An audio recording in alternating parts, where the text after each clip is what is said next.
Imagine कीजिए एक ऐसी माइनिंग कंपनी जिसके प्रमोटर्स के 99.99% शेयर्स प्लेज्ड है, यानी कि गिरवी रखे हैं, और जो हेवी डेट के बोझ के तले डिफॉल्ट के कगार पे है। रिटेल इन्वेस्टर्स पैनिक में है और इंस्टीट्यूशंस एग्जिट कर रहे हैं। पर फिर पिछले कुछ महीनों में एक ऐसा फाइनेंशियल ट्रांसफॉर्मेशन होता है जहां पेरेंट कंपनी अपना मैसिव $5.4 बिलियन का ग्लोबल रीफाइनेंसिंग सक्सेसफुली कंप्लीट कर लेती है और प्रमोटर प्लेज 0 हो जाता है, और ऊपर से आ जाता है एक हिस्टोरिकल बाय 1 गेट 4 का ऑफर, जिसकी वजह से इन्वेस्टर्स को 20% का वैल्यू अनलॉक होता है। जी हाँ, आप इस कहानी से समझ चुके होंगे कि आज हम बात करने वाले हैं वेदांता लिमिटेड की, एंड इनफैक्ट डीमर्ज होने के बाद जो कुछ छोटी कंपनीज बनी है उनकी भी। क्या हाल चाल इन्वेस्टर्स, मेरा नाम है गोरख और मैं एक स्टॉक मार्केट एनालिस्ट, और आप देखना शुरू कर चुके हैं द डोजी।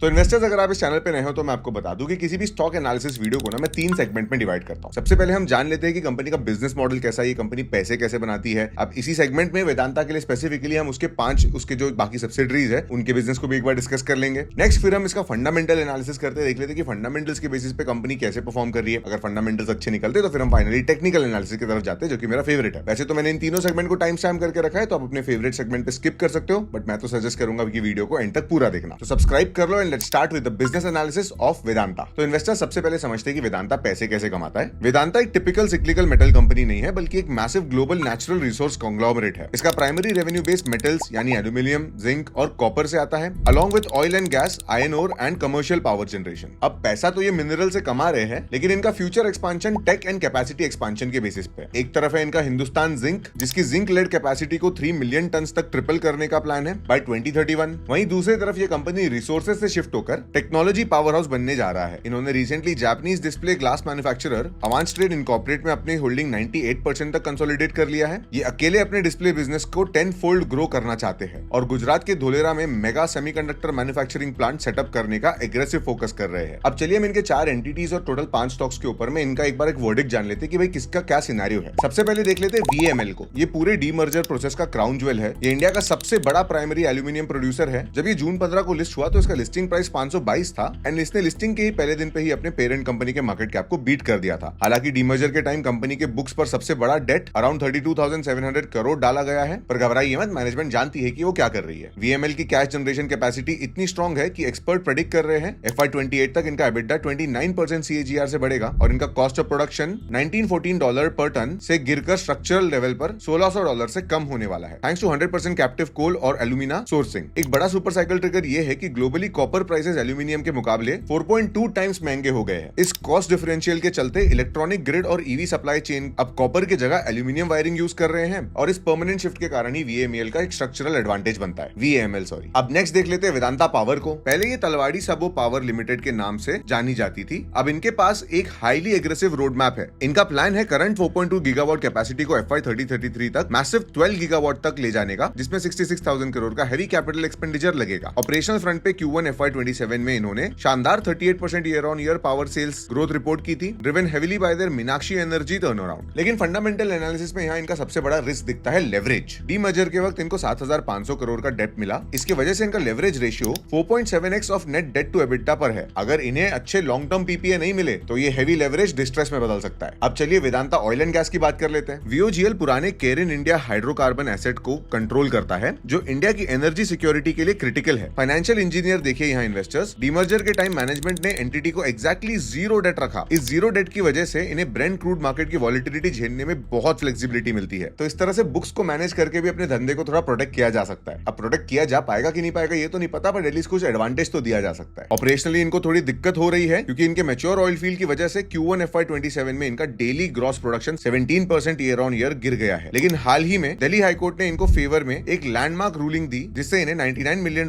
का आर्बिट्राज अवार्ड मिलेगा और बैंक गारंटी रिलीज होगी। कैश रिच और डेट फ्री होने के कारण रीसेंट जुलाई मार्केट फॉल में ये स्टॉक डिफेंसिवली स्ट्रॉन्ग रहा और उस दिन 8% तक रैली दिखाया। अब डीमर्जर के बाद फाइनली फोर्थ स्टॉक जो बचता था वो था Vedanta steel, that is Vedanta iron and steel. ये एंटिटी फेरस मटेरियल और आयरन ओर माइनिंग को ऑपरेशन करती है। VISL को एलोकेट हुआ डेट बहुत ही मैनेजेबल है, करीब 3,900 करोड़, जो इन्हें प्रैक्टिकली नियर 0 लेवरेज रेशियो देता है। जब ये स्टॉक मार्केट में ट्रेड होना शुरू हुआ था तो इसका लिस्टिंग प्राइस 20 रुपए था। फिर आई रिटेल फ्रेंजी, 13 ट्रेडिंग सेशन में ये stock 113% absolute mind blowing return दिया। इस रैली का रीजन इनका स्ट्रॉन्ग रीजनल टर्न अराउंड था। हालांकि कर्नाटका में आउटपुट गिरा, पर गोवा और ओडिशा माइंस में इन्होंने Q1 FY27 में 166 और 59% की मैसिव सर्च दिखाई। ये classic high momentum turn around story है, जहां क्लीन बैलेंस शीट और ऑपरेशनल रैंप अप स्टॉक को सपोर्ट कर रहे हैं। अब चलिए इस वीडियो के highlight Vedanta limited that is VEDL का एनालिसिस कर लेते हैं, फंडामेंटल एनालिसिस देख लेते हैं इसका डिटेल में। So as you can see market cap wise ये अभी भी एक लार्ज कैप कंपनी है जिसका 1 लाख करोड़ से ऊपर का मार्केट कैप है। रिटर्न ऑन कैपिटल एम्प्लॉयड इसका 16 का है, रिटर्न ऑन इक्विटी भी 38 का बहुत अच्छा नंबर है। अगर डेट टू इक्विटी की बात करें तो ये 0.6 है, एक से नीचे का डेट टू इक्विटी रेशियो ऐसे सेक्टर में अच्छा माना जाता है। अगर इसके प्रॉफिट एंड लॉस स्टेटमेंट पे जाके सेल्स ग्रोथ देखें एंड इसका रेवेन्यू ग्रोथ देखें, that is profit growth sorry, अगर इसका रेवेन्यू एंड सेल्स ग्रोथ देखें तो 25% का है। This looks very good. Overall long term में इसका रेवेन्यू ग्रोथ थोड़ा अच्छा नहीं था, लेकिन हाल ही में कुछ अच्छे डेवलपमेंट देखने मिले। तो बेसिकली हुआ क्या है, जब पहले नंबर बड़े बड़े आ रहे थे और उसके बाद में जब नंबर्स कम आए तो अब उन नंबर से कंपेयर किया जाता है अगले इसका परफॉर्मेंस, अगले क्वार्टर का परफॉर्मेंस। दैट इज व्हाई आपको यहाँ पे एक अच्छा नंबर दिख रहा होगा 25 का। नेट प्रॉफिट ग्रोथ की बात करी जाए तो ये तो थोड़ा हेल्दी है, 15% CAGR इज नाइस,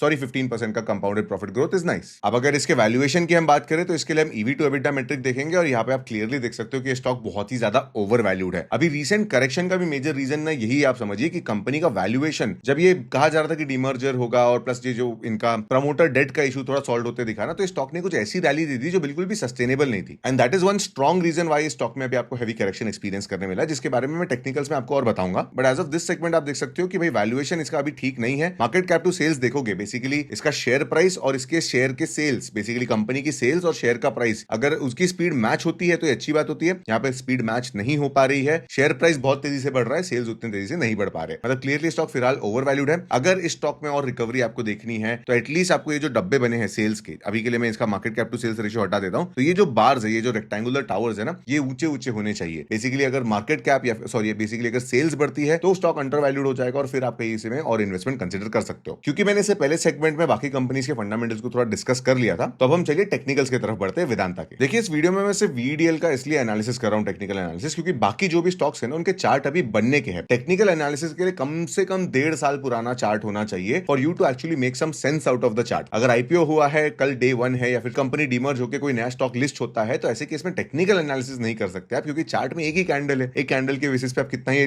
लॉजिक लगा पाओगे। बट VEDL के केस में एक लंबा चार्ट हमारे पास आता है तो हम उसका एनालिसिस कर सकते हैं। देखिए आपने मुझे कई बार ये बोलते और देखते करते देखा होगा कि भाई डेप्थ ऑफ कंसोलिडेशन मेथड में बड़ा पॉपुलरली यूज करता हूं। तो सिंपली प्रीवियस टारगेट अगर आपको देखना, देखिए ये था वो वेदांता का बेकार पीरियड, जहां पे लगभग 10 साल तक के स्टॉक ने, 10-12 साल तक के स्टॉक ने कोई रिटर्न्स नहीं दिया। नीचे अगर पकड़े होते तो रिटर्न है, बट ओवरऑल देखा जाए तो एक राउंडिंग बॉटम पैटर्न बनाया। इस राउंडिंग बॉटम पैटर्न का जब ब्रेकआउट आया तो अगेन इसका टारगेट हमने डेप्थ ऑफ कंसोलिडेशन से मेजर किया और परफेक्टली जैसे depth of consolidation target achieve हुआ, उसके बाद से स्टॉक में एक आपको हेवी करेक्शन देखने मिल गया। एज यू कैन सी एक महीने में 20% गिरा और अभी भी जुलाई महीने में स्टॉक गिरे ही जा रहा है। It is down 5% already. अब अगर आप स्टॉक के इंपॉर्टेंट लेवल की बात करोगे तो मैंने मंथली टाइम फ्रेम पे तो आपको दिखा दिया कि भाई स्टॉक अभी स्ट्रेंथ नहीं दिखा रहा है, इसका टारगेट अचीव हो चुका है, तो आइडियली तो फ्रेश इन्वेस्टमेंट्स के लिए अच्छा नहीं होता है। लेकिन फिर भी अगर आप इसके, मैं फिर से थोड़े बड़े टाइम फ्रेम पे देखूंगा, अगर कलेक्शन लेवल देखना चाहोगे तो इसके लिए फिबोनाची रिट्रेसमेंट हम प्लॉट कर सकते हैं। सो फिबोनाची रिट्रेसमेंट के हिसाब से देखो, सबसे पहला रिट्रेसमेंट जोन तो 250 तक का है, मतलब क्लियरली 250 से पहले कोई भी तरह की एंट्री आपको कंसीडर ही नहीं करनी चाहिए। अब फिबोनाची की स्ट्रेंथ ना डिमांड सप्लाई के साथ इंक्रीज होती है, मतलब अगर कोई Fibonacci ratio demand supply zone के साथ में कोइंसाइड करता है तो उस रेशियो को और उस जोन को बहुत इंपॉर्टेंट और पिविटल माना जाता है। ये मैंने 6टेक में भी आप लोग को बताया हुआ है, अगर आपने पढ़ा नहीं है तो QR कोड को स्कैन करके पढ़ लेना। एज अ रिटेल इन्वेस्टर अपने नॉलेज को इंक्रीज करना बहुत जरूरी है, क्योंकि कौन से स्टॉक को कब बेचना है एटलीस्ट इसका आइडिया तो लगे। As you can see right now Fibonacci का गोल्डन रेशियो, ये जो 60% रेशियो है गोल्डन रेशियो कहा जाता है। Golden ratio is coinciding with a very big resistance become support. और अगर आपने इस ब्रेकआउट पैटर्न को देखा होगा ना, तो ये स्टॉक ब्रेकआउट एकदम तेजी से दे दिया, ऑल टाइम हाई ब्रेक किया, रीटेस्ट नहीं दिया और सीधा एक बड़ी रैली दे दिया। मतलब यहाँ पे एक प्रॉपर प्राइस एक्शन फॉर्मेशन नहीं हुआ है। देखो प्राइस एक्शन फॉलो तो हुआ है, लेकिन लिक्विडिटी अभी भी यहाँ पे रह गई होगी। देयर आर सम बायर्स जो वेदांता के बुल्स होंगे, वेदांता में किसी और को इन्वेस्ट अगर करना होगा तो 200 के प्राइस पे, 180 के प्राइस पे उनको इन्वेस्ट करने ही नहीं मिला। और now that zone is also coinciding with the Fibonacci ratio, तो डेफिनेटली स्टॉक में और हेवी करेक्शन का स्कोप दिखता है। करंट ट्रेंड की अगर आप बात करो ना, अगर मैं डेली टाइम फ्रेम पे शिफ्ट करूं तो करंट ट्रेंड इसका क्लियरली एक डाउन ट्रेंड है, आपको दिख रहा होगा। यहाँ पे एक लोअर लो, ये एक लोअर लो फॉर्मेशन था, lower low, lower high, lower low, lower high and this.